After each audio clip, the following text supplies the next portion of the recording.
शहजाद भाई गलत परसेप्शन है आप लोग। और आगे बढ़े बताइए, इसलिए वो इतने बड़े कांग्रेस के नेता निकुल पटेल, निकुल ठीक जी, है, अगर इतने मुझे बड़े मौका दे कांग्रेस तो के मैं इतने वरिष्ठ नेता देखिए, हमारे आपने- साथ हैं, उन्होंने वो तो बिना गाली दिए इस लेवल तक पहुंच गए हैं। शहजाद देखिए, हाँ देखिए, ऐसा है, आपने पीएलआई का नाम सुना है, परफॉर्मेंस लिंक्ड इंसेंटिव। कांग्रेस में एएलआई है, अब्यूज लिंक्ड इंसेंटिव। मतलब ये है कि जिस तीव्रता से आप आगे बढ़ सकते हो कांग्रेस में, यदि आपको सही मायनों में आगे बढ़ना है, जैसे मणिशंकर अय्यर करीबी है परिवार के, या जैसे कि उदित राज, या जैसे कि आप देख सकते हैं कि इमरान मसूद, या जैसे कि आप देख सकते हैं कि सुबोध कांत सहाय, या जैसे कि आप देख सकते हैं कि खुद मल्लिकार्जुन खड़गे जिन्होंने रावण सांप पता नहीं क्या क्या बोला है, अगर वो लेवल तक पहुंचना है तो बस आपको माँ बहन की या उनके मोदी जी की जाति को या उनके गरीब पृष्ठभूमि को लेकर गाली देनी है। जैसे ही आप गाली दोगे तो आप ब्लॉक लेवल लीडर से नेशनल लेवल लीडर बन जाओगे, इसलिए अभी ये ब्लॉक लेवल पे अटके हुए। दूसरी बात मैं पूछना चाहता हूं कि यदि कांग्रेस में जीरो टॉलरेंस है तो भाई मैंने राहुल गांधी का बयान सुनाया, क्या कार्रवाई हुई? मैंने आपको 10 और उदाहरण गिनाए, क्या कार्रवाई हुई? निकुंज जी बताइए ना, आप तो महात्मा गांधी के नाम की बात करते हैं ना, आप तो बोलते हैं हम मोहब्बत की दुकान, तो बताइए मोहब्बत की दुकान। और आखिरी बात, पता है क्या होता है? मोहम्मद मुकीम एक कांग्रेस के नेता है, उन्होंने आज क्या बोला? उन्होंने बोला यार खड़गे जी डिस्कनेक्टेड है और राहुल जी से हो नहीं पा रहा है, तो कांग्रेस ने फतवा जारी कर दिया। एक्शन हो गया। अब देखिए, कांग्रेस ने उस महिला पे फतवा नहीं जारी किया, मोदी की मरने की कामना करने वाली महिला वो अभी पद पे है, और मोहम्मद मुकीम ने से बोला मेरी पार्टी बेचारी क्या हो रहा है, इसको ठीक कर दो मेरी पार्टी को, तो तुरंत उसके खिलाफ फतवा जारी करके उनको निकाल दिया। तो कांग्रेस किसको प्रमोट कर रही है, किसको पद पे रख रही है और किसको बाहर कर रही है, इसी से साफ है। समाजवादी पार्टी से अनुराग भदौरिया। अनुराग भाई, जैसा अभी उदाहरण शहजाद ने भी दिया, आप तो प्रवक्ता हैं पार्टी के, सीनियर लीडर हैं, आप चुनाव भी लड़ चुके हैं। अनुराग, अखिलेश जी की तरफ से आप लोगों को कहा जाता है ये सब कि बिलो द बेल्ट अटैक करिए, गालियां दीजिए, मोदी की मां को गाली दीजिए, मां की गाली दीजिए, मोदी की मृत्यु कामना कीजिए?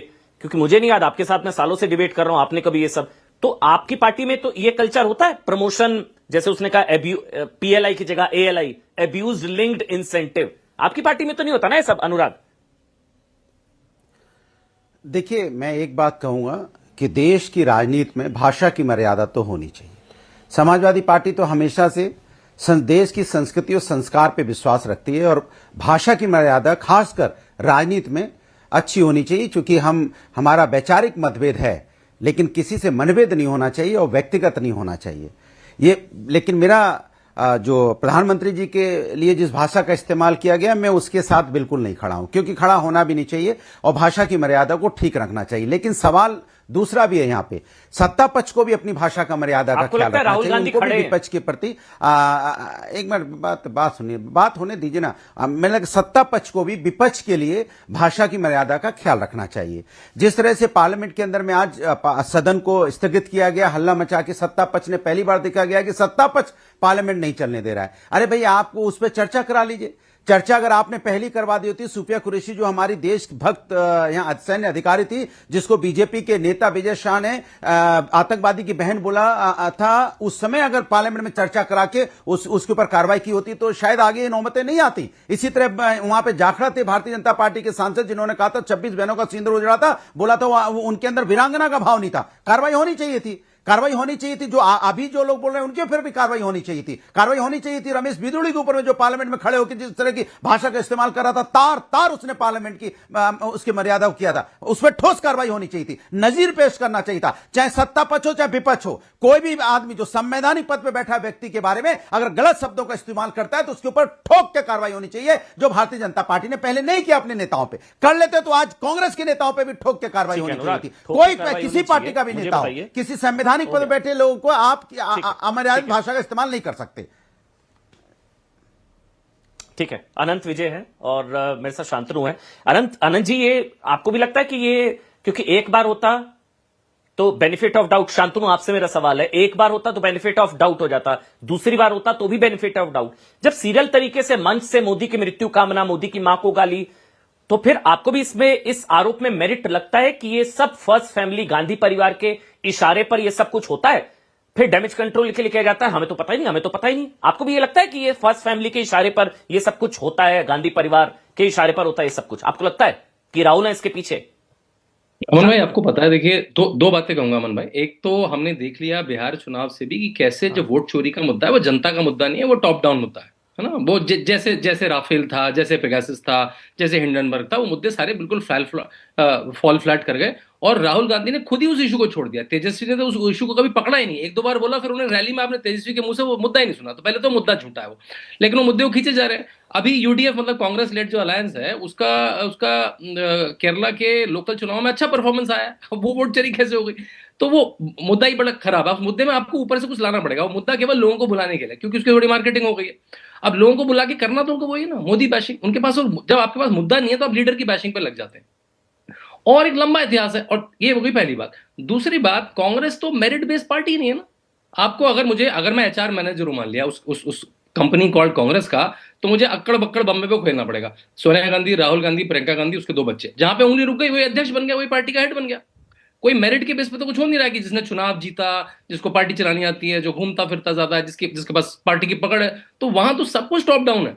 वहां सब कुछ टॉप डाउन है। और ऐसा हो ही नहीं सकता कि कोई इतनी बड़ी बात राहुल गांधी के कहने के बिना, सोनिया गांधी के कहने के बिना, और कही जाए तो उसको पार्टी से निकाला जाए। भाई, नरेंद्र मोदी भारत देश के प्रधानमंत्री हैं, जिसकी ग्लोबल रेटिंग नंबर 1 है, उसके बारे में हम ऐसी बात कर रहे हैं। और राहुल तो गांधी के शायद वो सबसे इसलिए बड़ा भी कह भी वक्त, रही है कि मैं अपने बयान पर कायम हूं, मुझे अफसोस नहीं है। शांतनु। बिल्कुल, वो भी इतनी बड़ी पदाधिकारी, उनको एक बार कॉल अपॉन करना चाहिए, उनसे कुछ कहना चाहिए। तो और दूसरी बात हमने सोची, राहुल गांधी के, अमन भाई, जो स्टेटमेंट है वो पाकिस्तान सीधे यूज करता है। पाकिस्तान की प्रेस में, पाकिस्तान की पॉलिटिक्स में, पाकिस्तान की ब्यूरोक्रेसी में सीधे डायलॉग यूज होते हैं जो राहुल गांधी कहते हैं, चाहे वेस्टर्न मीडिया हो, चाहे पाकिस्तानी मीडिया हो। वो कांग्रेस की नहीं कह रहा मैं, राहुल गांधी का सीधा स्टेटमेंट कॉपी करता है। मतलब आप उनकी लाइन टो कर रहे हैं। तो इसमें कोई डिबेट ही नहीं रह गई। अब वो खुला खुला हो गया कि भाई, या तो मोदी मरेगा तभी मैं पॉलिटिक्स कर पाऊंगा, विच इज इससे ठीक लोग है, कुछ नहीं जा सकते। मतलब राहुल गांधी ठीक है। Politics is that extreme low नहीं दिस तो टाइम। लेकिन सवाल यह है कि कार्रवाई होनी चाहिए। आप लोग कह रहे हैं कार्रवाई होनी चाहिए, कार्रवाई होनी चाहिए। अनंत विजय जी, कार्रवाई करेगा कौन? जो करने वाला है वो खुद लाठी डंडे मारने की बात कर चुका है प्रधानमंत्री नरेंद्र मोदी के लिए, माननीय राहुल गांधी जी। वो खुद डंडे मारने की बात कर चुके हैं कि जनता डंडे मारेगी। जो जिस पर कार्रवाई का ओनस है वो खुद कल्प्रिट इस मामले में, तो किससे कार्रवाई की उम्मीद की जाए? मुझे लगता है कार्रवाई की उम्मीद करना ही बेमानी है अमन जी। ये तो एक अब नियमित अंतराल पर दिए जाने वाले बयान हो गए हैं। और जब पार्टी के जो मुखिया हैं उन्होंने ही ऐसे अपशब्द प्रधानमंत्री के लिए कहे, अपशब्द की बात छोड़ दीजिए, मैं चलता हूं राजनीति में, उसके पीछे कांग्रेस के भी तो लोगों के तर्क होंगे, समाजवादी पार्टी के भी तर्क होंगे कि भाजपा की तरफ से भी बोले जाते हैं, लेकिन किसी की मृत्यु की कामना करना ये तो बहुत ही निहायत घटिया, बेवकूफाना और गैर राजनीतिक वक्तव्य है। जिसको भी राजनीति की थोड़ी सी समझ होगी अमन जी, वो किसी दूसरे नेता के मृत्यु की कामना नहीं करेगा। ये देश भारत है, ये समझ ही नहीं पाते कांग्रेस के नेता, और खास तौर पर इनके जो आला कमान है।